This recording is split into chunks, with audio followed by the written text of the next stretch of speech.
মক্কার অনাচার, প্রতারণা এবং শিরকের মধ্যে একটি যুবক আলাদা হয়ে দাঁড়াচ্ছিল। মুহাম্মদ সাল্লাল্লাহু আলাইহি ওয়াসাল্লাম, যিনি আল্লাহর নির্বাচিত রাসূল, হেরা গুহায় প্রতিনিয়ত ইবাদতে মশগুল হতেন। তিনি সমাজের অন্যায় ও কুসংস্কার দেখে মনোসংযোগ হারিয়ে যেতেন। সেই নির্জনতা, সেই ধ্যান, এতে নবীজি সাল্লাল্লাহু আলাইহি ওয়াসাল্লাম প্রস্তুত হচ্ছিলেন মানব জাতিকে আল্লাহর বার্তা পৌঁছে দেওয়ার জন্য। 40 বছর বয়সে রমজান মাসে হেরা গুহায় এক রাতের নিভৃতে ফেরেশতা জিব্রাইল আলাইহিস সালাম তার সামনে উপস্থিত হলেন। তিনি বললেন, ইকরা। নবীজি সাল্লাল্লাহু আলাইহি ওয়াসাল্লাম বললেন, আমি তো পড়তে জানি না। জিব্রাইল আলাইহিস সালাম 3 বার সেই আলিঙ্গন করলেন এবং তারপর সূরা আলাকের প্রথম 5 আয়াত নাজিল হল। নবীজি সাল্লাল্লাহু আলাইহি ওয়াসাল্লাম এই ওয়াহী গ্রহণের পর ভীত ও কম্পিত হয়ে বাড়ি ফিরে এলেন। খাদিজা রাদিয়াল্লাহু আনহা তাকে সান্ত্বনা দিলেন, বললেন, আল্লাহর আপনাকে কখনো অপদস্থ করবেন না। আপনি সৎ, দায়ী ও নৈতিক। এই মুহূর্তটি ছিল নবুয়তের সূচনা এবং মুসলিম উম্মার প্রথম আলোকবর্তিকা। খাদিজা রাদিয়াল্লাহু আনহা প্রথম মুসলিম নারী। খাদিজা রাদিয়াল্লাহু আনহা ছিলেন মক্কার ধনী ও সম্মানিত ব্যবসায়ী। সততা, নৈতিকতা এবং মানবিক গুণাবলীতে তিনি সমাজে এক অনন্য মর্যাদা লাভ করেছিলেন। নবীজু সাল্লাল্লাহু আলাইহি ওয়াসাল্লাম তার বাণিজ্যের কাফেলা পরিচালনার জন্য দায়িত্ব পেয়েছিলেন। যাত্রাপথে খাদিজা রাদিয়াল্লাহু আনহার সহকারী মেশারা দেখলেন, মুহাম্মদ শুধু লাভই আনেননি, বরং সততা, ন্যায়পরায়ণতা এবং দয়ালু আচরণ প্রদর্শন করেছেন। খাদিজা রাদিয়াল্লাহু আনহা গভীরভাবে মুগ্ধ হলেন। প্রথম দাওয়াতের সময় নবীজি সাল্লাল্লাহু আলাইহি ওয়াসাল্লাম খাদিজা রাদিয়াল্লাহু আনহার কাছে বললেন, আমাকে চাদর দিয়ে ঢেকে দাও।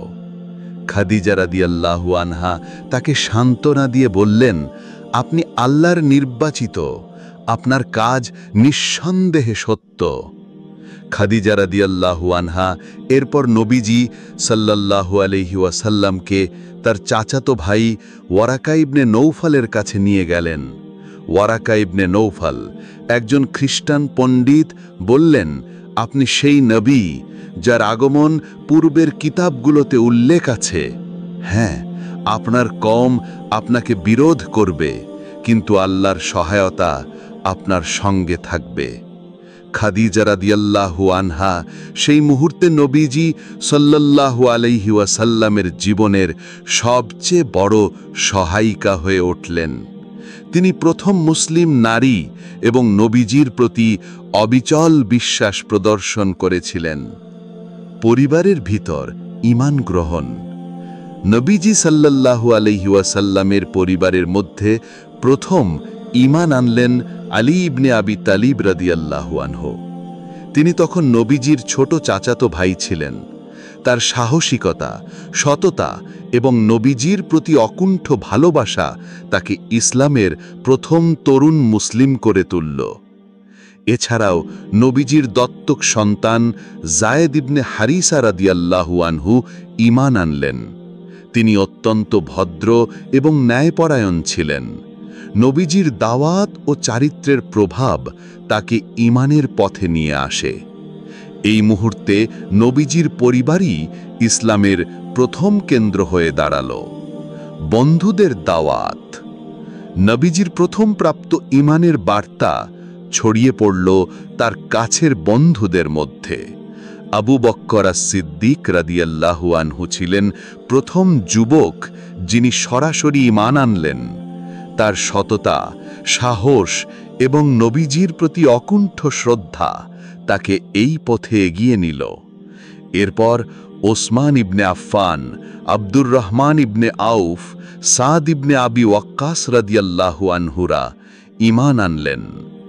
তারা নবীজির দাওয়াত গ্রহণ করে সমাজে ইসলামের ভিত্তি তৈরি করলেন। দাস ও নিপীড়িত মুসলিমরা। প্রথম মুসলিমদের মধ্যে ছিলেন বিলাল ইবনে রাবাহ রাদিয়াল্লাহু আনহু। তিনি একজন আফ্রিকান দাস ছিলেন, যাকে ইসলামে আসার কারণে নির্মমভাবে নির্যাতন করা হতো। আহাদ আহাদ বলে তিনি আল্লাহর একত্ববাদ ঘোষণা করতেন। আবু বকর রাদিয়াল্লাহু আনহু দাসদের মুক্তি দিলেন এবং ইসলাম সমর্থনের জন্য সাহস দেখালেন।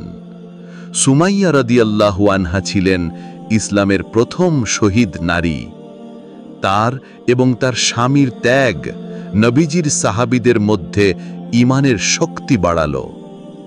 ইসলামের প্রথম কেন্দ্র আরকাম ইবনে আবি আরকামের ঘর।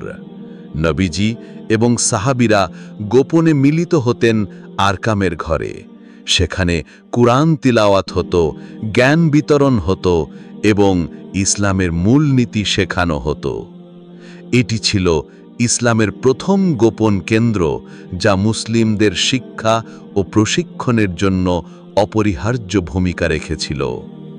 সাহাবীদের প্রথম ঈমান গ্রহণ আমাদের শেখায় সত্য, সাহস এবং বিশ্বাসী মানবজাতিকে আলোকিত করে। খাদিজা রাদিয়াল্লাহু আনহা, আলী রাদিয়াল্লাহু আনহু, আবু বকর রাদিয়াল্লাহু আনহু, বিলাল রাদিয়াল্লাহু আনহু সহ অন্যান্য প্রথম মুসলিমরা তাদের ঈমানের মাধ্যমে ইসলামের ভিত্তি স্থাপন করলেন। প্রথম মুসলিমদের ত্যাগ, ধৈর্য এবং অকুণ্ঠ বিশ্বাস চিরকাল ইসলামের ইতিহাসে এক উজ্জ্বল অধ্যায় হিসেবে থাকবে। ভিডিওটি ভালো লাগলে লাইক, কমেন্ট, শেয়ার এবং সাবস্ক্রাইব করতে ভুলবেন না। আল্লাহ হাফেজ।